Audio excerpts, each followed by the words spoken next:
Labour is losing control of a broken budget.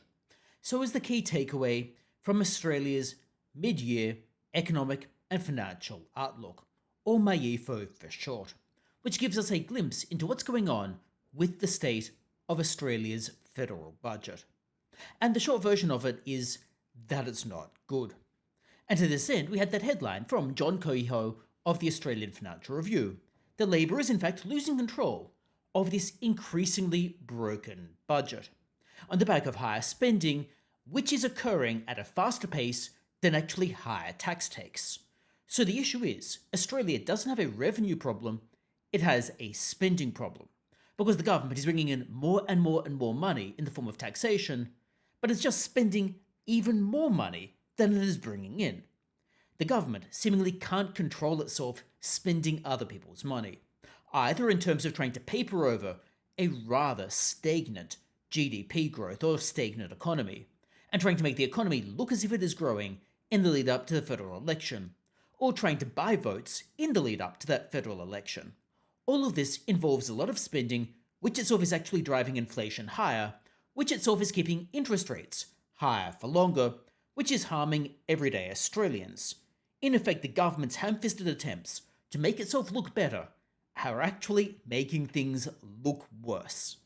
It would be hilarious if it weren't so harmful. So let's dig into MYEFO and see what's going on with the budget outlook. And if you've got any thoughts about Jim Chalmers or Anthony Albanese or the budget, let me know that in the comments below. And here I'm going to focus primarily on Jim Chalmers, of course, because he is the Treasurer, and he really is actually a lot worse than Anthony Albanese ever was. He just doesn't get as much attention as Anthony Albanese. So in that article by John Kehoe, he goes through, line by line, some of the underlying issues in the mid-year economic and financial outlook.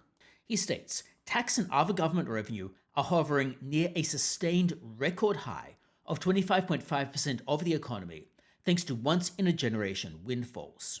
Now, those windfalls include a couple of things. Firstly, it includes commodity prices, which have been relatively strong but are expected to go back down. But also it includes higher tax takes from corporations and individuals. After all, we've got bracket creep going on. Inflation is pushing people's wages higher, not necessarily in inflation-adjusted terms or real terms, but just in nominal dollar terms. And because tax brackets are not indexed, that pushes people into higher income tax brackets, which means their effective tax rate goes up as inflation takes them into those higher tax brackets. The article by John Kehoe also states, the unemployment rate is very low at 3.9%, and personal income tax is on track for a record $335 billion this year, despite Stage 3 income tax cuts shaving off $23 billion. Now let's be clear about those Stage 3 income tax cuts. They don't actually do a ton to really alleviate bracket creep, because they don't index the tax brackets. Rather, they play around a little bit with the edges, but the maximum tax saving is around $5,000, and that doesn't go with inflation, so inflation is easily going to eat away at that very, very quickly. And in fact, inflation has really eaten away at all of that since the Stage 3 tax cuts were first brought into legislation, which was actually sometime before Labour came into government. John Kehoe states, company tax of $133 billion is just a bit below its all-time high last year amid elevated commodity export prices. Total budget revenue is cumulatively higher by about $350 billion over 5 years compared to Treasury's forecast on the eve of the May 2022 election. So let's focus here. The clear issue is not with revenue. Now, while the usual suspects like Adam Bant go out and say that we should be increasing superannuation taxes, or increasing taxes on supposed higher income earners, or increasing capital gains taxes, it is clear the government is getting enough tax revenue because it has been increasing and is at basically record highs. We don't need to go and raise more tax revenue.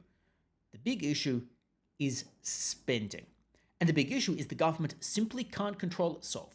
And if we go and increase taxes, well, what we know is the government will just ratchet up even more spending and we'll be back in this situation before too long. And that is leaving aside the normative repugnance of going and seizing or expropriating people's assets, which is probably a topic for another time. The article continues on. Yet, at the same time when revenue is booming and the economy is operating around full capacity, the deficit in underlying terms is forecast to be $26.9 billion, or 1% of GDP, a $1.3 billion improvement since the May budget, but of course, it's a less bad outcome by a little bit. It still is nearly $27 billion worth of deficit. Cumulative underlying deficits over 4 years are projected to blow out to $144 billion, $21.7 billion worse than expected 7 months ago. So what can we get out of that? What we can get out of this is Jim Chalmers is trying to make the budget look a little bit less bad right now by delaying a lot of big ticket items and baking in a lot of things for after the election. It's effectively just cooking the books to my mind. It is very reminiscent of earnings management in a corporation, a technique used to try to make a manager look good, perhaps to try to hit a bonus target, or maybe to make their earnings look good this year in order to perhaps benefit themselves in their future career potentially. Whatever the case might be, it's just shifting around where the numbers lie. The article states, but those figures are not the full story. The underlying budget balance that treasurers prefer to focus on hides a heap of so-called off-budget spending, such as taxpayer money for the Clean Energy Finance Corporation, the $12 billion Snowy Hydro 2.0, wiping 20% off student debts, and the $15 billion National Reconstruction Fund. Adding to the government's extra below-the-belt spending, the headline cash deficit is $47.8 billion this year, and a whopping $233 billion over 4 years to 2027 to 2028. The coalition, of course, also plans to add hundreds of billions of dollars to off-budget spending in the long term for nuclear energy. And then John Kehoe poses the question, why are deficits blowing out when revenue is soaring? To which he answers this rhetorical question. The answer is runaway spending. Federal spending as a share of the economy of 27.2% in 2025 to 26 will hit the highest level since 1986, excluding, of course, the pandemic, just before the Hawke-Keating Labour government began a supposedly fair dinkum fiscal repair mission. Now, I'm not exactly going to lionize Bob Hawke or Paul Keating, because they had some issues in and of themselves. But what this does get at is the federal government at the moment is spending a ton of money and is growing faster than revenue is growing. And the solution here is to get spending under control. John Kehoe states, but Treasurer Jim Chalmers and Finance Minister Katie Gallagher show no sign of emulating their Labour predecessors Paul Keating or Peter Walsh, which is, I'll note, ironic, since Jim Chalmers' PhD thesis was in fact a dissertation on Paul Keating. The $50 billion National Disability Insurance Scheme is the chief spending culprit, despite attempts to restrain it. Annual growth of the NDIS is projected to fall from 20% to a still very high 8% to hit $93 billion by 2033 to 34, the government actuary estimates. Let's think about this. It is estimated to grow at 8% per year. That is faster than inflation. That is higher than GDP growth. So even if we were to just grow NDIS at the GDP growth rate, that would still be really high. But still, that would be much lower than 8%. The GDP growth rate is an anemic 2 to 3% at the moment. It's really hovering a little bit below 2%. NDIS is growing at potentially 4 times the rate of the economy. And if tax revenues are going up, let's just use a simple assumption, at the rate of the economy, how on earth does one afford the NDIS? It's ballooning out. There is no viable way to even afford this. Even if they were to go and increase taxes to try to pay for the NDIS, think about how much the increase would need to be, and it would need to be a continued increase over time. It's insane. There's clearly no actual attempt to get the spending under control. It's just kicking the ball down the road. The article states childcare subsidy spending has blown out by a further $3.1 billion over 4 years, even before Labour is expected to announce a big new universal childcare package in the new year. Now, childcare is a little bit of a tricky one, because there can be pluses and minuses to the childcare subsidies. After all, if it enables women to go back into the workforce when they choose to do so, it can in fact increase GDP growth, it can in fact increase tax take, particularly if you're encouraging people to go back into the workforce when they would be higher income earners. Ironically, therefore, the childcare subsidy should not be means tested, because if you means test it, then it removes the incentive for higher income earners to go back into the workforce. That's a problem because they would invariably be paying more tax, which means that you can have the subsidized childcare for a certain cohort of people, and you actually make back more in tax revenue than you would be spending on that childcare subsidy, especially when you factor in the fact that that person would remain in the workforce for longer relative to resigning from the workforce, potentially keeping longer hours and more career growth. So childcare subsidies do require a little bit more modeling than just that headline number. NDIS, however, is another matter entirely, and I want to be clear that none of these can grow at 8% per annum and it be sustainable. Total real spending growth, even discounting for the high inflation rate, is running at an unusually high 5.7% this fiscal year, which I will note is more than double the GDP growth rate. That is insane and it is unsustainable.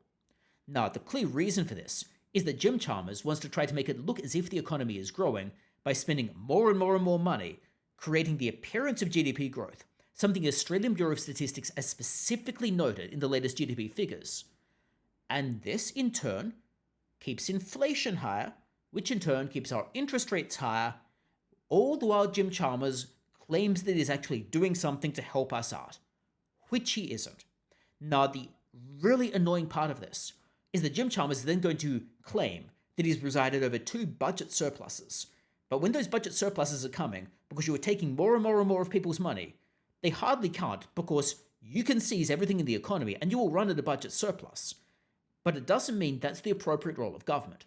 The appropriate role of government is to get out of the way and let people do their own thing, rather than control what people are doing, and seize ever more of people's assets. John Kehoe also refers to economist Chris Richardson, who calculates that the government's net spending and taxing decisions have worsened the budget by $78 billion over the forward estimates. So the sum total of this is that Labour and Jim Chalmers are spending far too much money, and it is making the deficit much worse over the forward estimates. And Jim Chalmers is going to cynically claim he's presided over 2 surpluses. I just hope the next election is in fact after the next budget, so he has to own the deficit that he himself has actually engineered. And it's not only John Kehoe who has remarked on the parlous state of the economy. Other economists have done so. I already mentioned, for example, Chris Richardson. But another one that I'll refer to is Stephen Hamilton. Some of you who have watched this channel a bit might recall I mentioned Stephen Hamilton in the context of the coalition's nuclear plan. Stephen Hamilton was rather negative on that plan, suggesting their modelling was not exactly well done. Now, Stephen Hamilton was not necessarily ideologically opposed to nuclear power, but he just didn't think that the modelling that the coalition put out really supported it. Nevertheless, Stephen Hamilton has been scathing of the Labour government, and in particular he's noted that the Labour government actually lucked into a windfall. So when you reverse out that windfall, the Labour spending has actually worsened the government's position and worsened the deficit position to the tune of some $8 billion most recently. He states, "This is why it's important to dig under the headline numbers, the most important table in MYEFO and the budget. Yes, the deficit in the coming financial year only rose by $4.1 billion. Now, I dispute the use of the word only here, but nevertheless, let's continue on. But that's against a parameter improvements of $4.2 billion. Really, they took decisions that raised the deficit by $8.2 billion. So what exactly does that mean? Well, it basically means that holding all else equal, the budget should improve by $4.2 billion. But in fact, the budget is worsening by $4.1 billion. So you need to consider, well, you had this improvement of 4.2, you wasted that, and if you just waste $4.2 billion, you would have ended up with zero change. But they actually ended up with a worsening of $4.1 billion. So add those together, and you get that well, in reality, it should be $8.3 billion, but we've got some rounding here, it seems. So how would I package all of this together? Jim Chalmers is a trash fire. He clearly doesn't actually know what he is doing, has no background in economics or accounting or finance. His background is being a political advocate and in being a politician. And in fact, he's just going out and spending more and more and more money to try to make it look as if the economy is plodding along okay, when in fact, it is not. He is papering over the cracks. But much like when you've got a crack emerging in a wall, if you just paper over it, the crack doesn't go away. The crack is still there, and it worsens. You need to fix the fundamental problem. And here the fundamental problem is the government is spending too much money. Adam Bant seems to think the actual solution is going and taxing people more and more and more money. But here you're just taxing people more and taking a bigger slice of a stagnant pie that is not growing. What the government should be doing is it should be taking a smaller slice of an economic pie that it encourages to grow. It should encourage entrepreneurship, it should encourage investment, it should encourage hard work, and whichever your source of generating more wealth, the government should be happy for you, and the government should encourage you to go out and do so, and the government should strive to take a smaller portion of the wealth that you have gone out and created. And in so doing so, it encourages people to create more wealth, whether it's by investing, yes, in property, or in stocks, or in whatever else. The government would be encouraging people to generate more wealth for themselves, and in so doing, if the government encourages that, it can take a smaller slice of a growing pie, similarly with people working in a day job, or people doing other things that are generating wealth. Regardless, the government should be encouraging individual aspiration, rather than trying to leap down people's throats when they succeed, which is something that the Greens in particular, but also Jim Chalmers through his rhetoric, in particular with things like the superannuation tax hikes and the proposed tax on unrealized capital gains, have really been doing. But that's the state of the budget. It's not great. Let me know your thoughts about it, however, in the comments below. Do you think Jim Chalmers has actually done a good job, which no one seems to think? Or do you think that in fact it's a trash fire? Let me know what you think, and hopefully I'll see you next time as well.